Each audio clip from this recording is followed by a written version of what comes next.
Hello my friends, welcome back. You are watching TTBurger Game Reviews here on YouTube, and I am your host, Tony.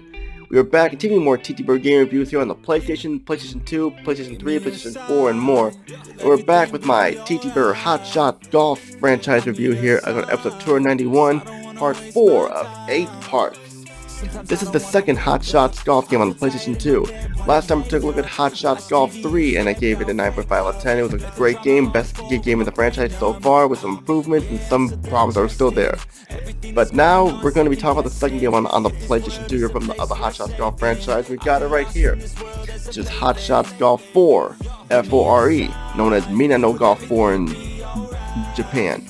Everybody's Golf Fore in Europe and Australia. Yes, this time we have a European and Australian release for the game, because Hot Shots Golf 3 was not released in Europe and Australia for some reason.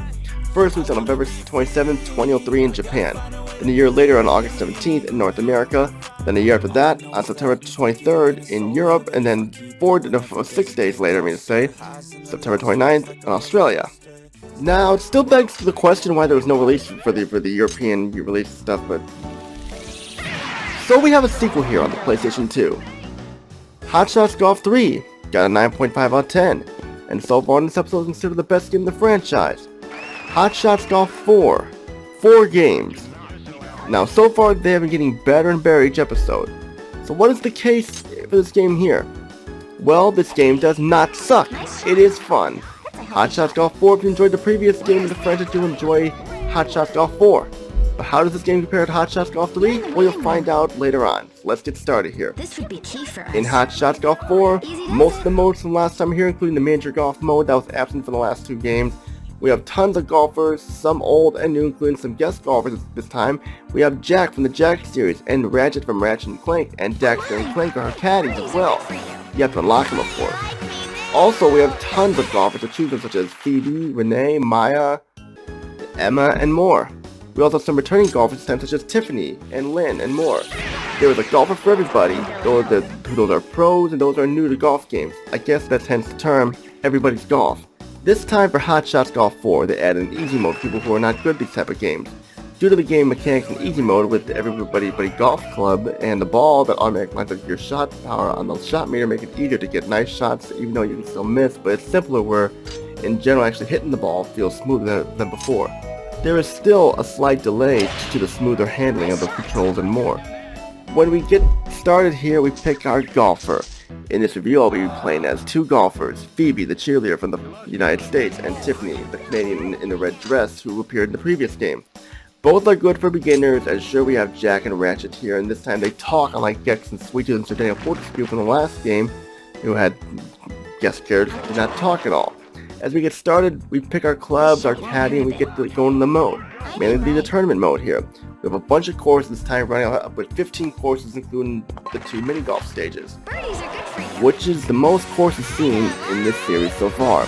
With the season changes and the tee and more, you can change the seasons again, so that doesn't really do much. When we start the game, we see the graphics are pretty good, on par with Hot Shots Golf 3, which is not a bad thing because the game was only released 2 years later.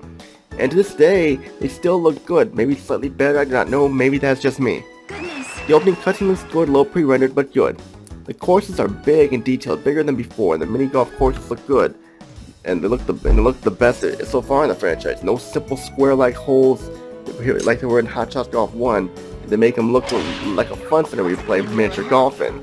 But unfortunately, though, the miniature golf mode is not that fun because it's easy to lose the ball and get a penalty and stuff. You'll want to quit before finishing the holes and everything. But that's pretty much what I gotta say about that. The frame rate is nice and smooth here, once again at 60 frames per second. Hot Shots Golf 4 does well in the sound department. The music is still on par with Hot Shots Golf 3, which was not very good, but I can tolerate it a little more here than last time, but still a little on the generic side at the same time. And guess what? Remember how in the last 3 games, the music was off in the default setting? Well, now it's the opposite. The music is on in the default setting. All I can say is finally, they fixed this in the right position. Voice acting is good. A lot of the characters have different actors. Even if the characters from the previous games are voiced by different people, it still works. And I mean, the golfers do not speak much once again, which is understandable. They're not there to make friends, they're there to win. The sound effects from the club and ball are the same as before. Even the caddies throw their jokes, especially Clank and Daxter. They're hilarious as caddies and make you want to laugh your ass off. Hot Shots Golf Fore in the gameplay aspect. I already mentioned some of the aspects in the game. I already mentioned how the easy mode will be good for beginners and the stiffness and the controls is gone for the most part. But I should mention the golfers. There is a variety of them. You have Phoebe, the 16-year-old cheerleader. You have Maya, who's from Mexico. Renee, who's European. You have Tiffany, the Canadian golfer, dressed in red, and more. There are tons of golfers this time. We have a total of 22 of them, which is the most so far in the franchise, but most of them are locked in the verse mode. Difficulty is more balanced here thanks to the improvements here with the gameplay. The opponent AI though is still all over the place, ranging from being a pro golfer to a dumb like street golfer who misses all the shots and everything. It's still all over the place again. I could go over the modes here, but they're the same as before for the most part, except for just a few tweaks and stuff. Sure, you have both the short hole and miniature golf mode, which both can be enjoyable, except for miniature golf mode is frustrating due to all the penalties you can get, like I mentioned earlier, and you'll want to quit before finishing it. A lot of what was in Hot Shots Golf 3 is here. Not many changes or anything. There are some new things though. You have classes which like increase your level, and I love these because they add challenge factor to them. They'll test how well you golf, and you can move on to the tournament after that or increase your rank to get new stuff unlocked. You will level up each time you win a tournament like last time. Well, get some leveling up. You won't level up completely at times, but where it unlocks new ranks and tournaments and courses and more. Same with the verse mode to unlock more golfers to travel the world to basically North America, Europe, South America, Australia, and more.